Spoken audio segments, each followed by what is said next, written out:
He's already dead on my screen. Yep, he's dead. Yep, the meteor didn't even have time to connect.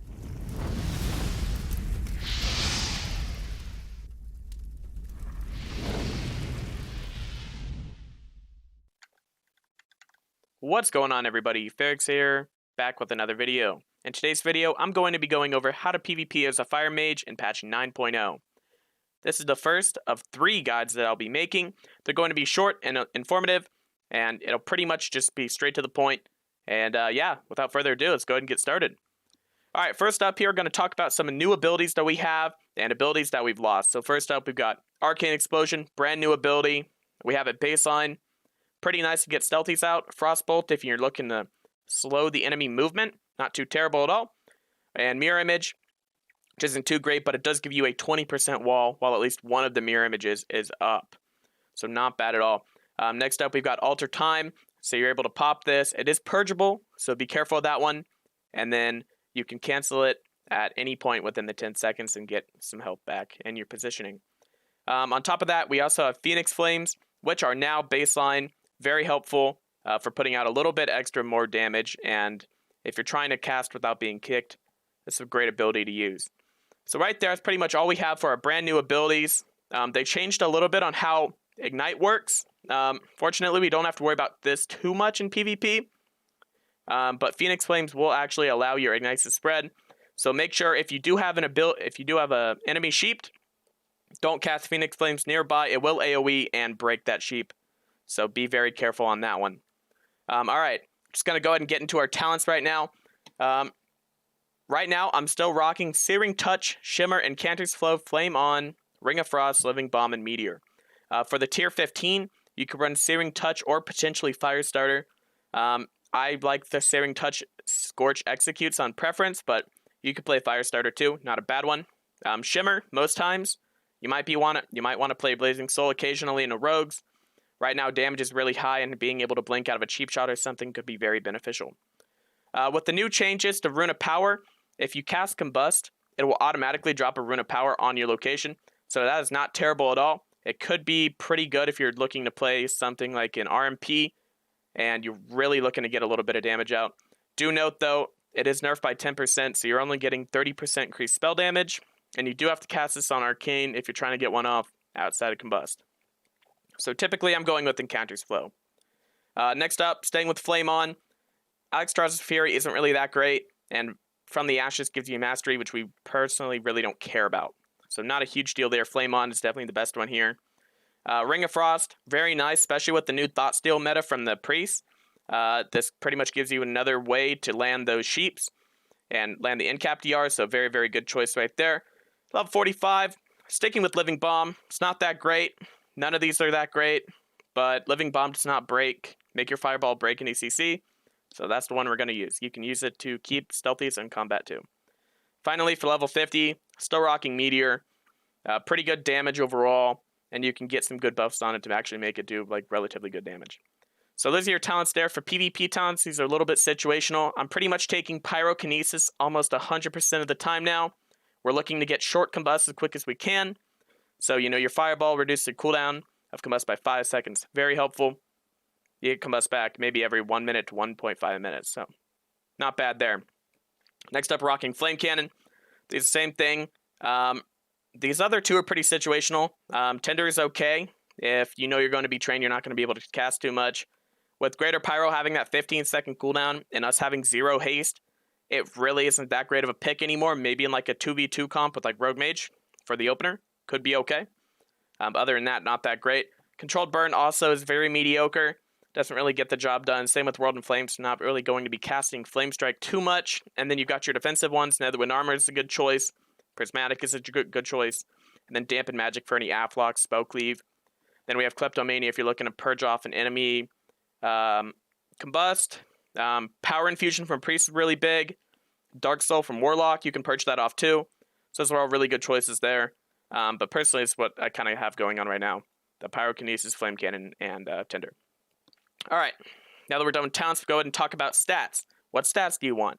You want Versatility and you want Haste. Those are the only things you want on Fire Mage. Right now, the more haste you have, the easier it is to land those DB sheeps and DB rings. And you also get cooldown off your Fire Blast, which is a large chunk of your damage right now.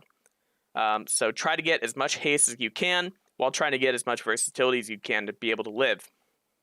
With that, for enchants, I'm running, right now I've got kind of the budget ones, but you could either run the 12% or the 12, I think there's 16 actually, 16 haste or 16 verse, kind of depending. I have the versatility ones on, but during when the season starts, I'll probably be switching out to haste, depending. So that is what we got right there for those enchants. We are also rocking I believe we've got Eternal stats is what it's called on our chest piece. We get 30 stats to everything. Very good one.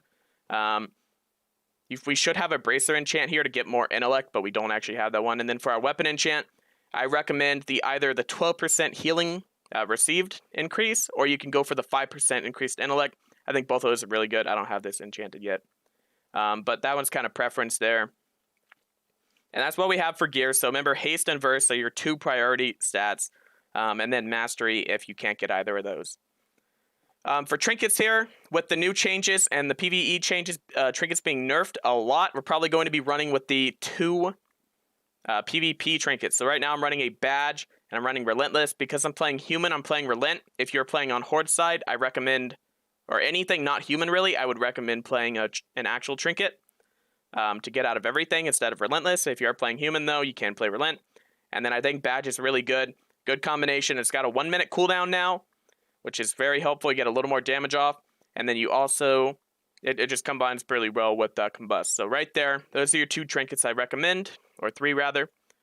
For legendaries here, right now I don't have a fire legendary crafted, but I recommend either going Firestorm for your legendary, which Hot Streak activates. You have a low chance to have all pyros and flame strikes have no cast and guaranteed crits. With the crit modifier being moved up to 200%, these actually can get a lot of damage out and you don't have to cast them at all, especially if your combustion gets purged off or something. Very valuable, very nice. You can farm a dungeon for this one. Fevered Incantation is not too bad either. You do have to get it from a world boss though, so you're going to have to wait another week. But not bad at all. And I think the top one is going to be Triune Ward. Unfortunately, we're 2 weeks out from being able to get this one. But those are your 3 choices. You got Triune, Firestorm, and Fevered Incantation, in my opinion. Okay. Let's see, so what do we got next? Oh, we'll talk about Covenant. Okay, so your Covenant right now is really up in the air what you want to play for fire. Right now, my main is actually Venthyr. My alt is Kyrian. I've been having a lot more fun on Kyrian. One of the main reasons I like Kyrian a lot. Radiant Spark works really well with Meteor. It's a lot of extra damage. So it's kind of up in the air. They're really subject to being changed and things doing more or less, getting tuned. We're not really sure where everything will be at. So you can either play Venthyr, you can play Kyrian, you can play Night Fae. If you're looking to play fire only, I recommend you're going between Kyrian and Night Fae. Keep in mind, if you do look to PvE, Night Fae is definitely better than Kyrian. But if you're just looking to PvP, I think Kyrian is a little bit better, in my opinion. But I think Night Fae is also really, really good. For our Conduits, we're looking at, I don't actually know necessarily where to get them yet, but we are looking at one called Controlled Destruction and Infernal Cascade. I'm actually seeing if I can find them. Basically, here we go. So Controlled Destruction gives you an additional increased damage on your initial Pyroblast. That's not too bad at all. Just a little bit base damage. And then I believe the other one, I'm trying to see if I can find where it's from here. Might be from the raid. Oh, here we are. So while combustion is active, Fire Blast grants you an additional roughly 11% increased damage for 5 seconds, stacking up to 2 times. So you can pretty much get 20%, give or take, additional fire damage while you're in combust, which is huge. That is so much additional damage right there. And those are the 2 conduits you're going to be looking at getting. Also, you know, Tempest Barrier, Diverted Energy. Both of these can be really, really good for your endurance conduits. And then we got for Finesse Conduit, Grounding Surge. Being able to successfully kick somebody and get cooldown off of your kick, I think is really valuable too. So those are your conduits right there. Like I said about Covenants, it doesn't really matter which one you pick. I think all of them are pretty situationally good, except for Necrolord. I'm not a fan of Necrolord. Don't pick that one. I think it is very bad. But okay, other than that, I think that's pretty much all we got. Keep in mind, this is just a really brief Little introduction to Fire Mage here. If you have any questions, make sure to drop them in the comment section. Thank you guys for watching. I appreciate it. If you could like, comment, subscribe. I stream on Twitch a lot. If you have any questions, feel free to reach out there. And thank you guys for watching. Peace out.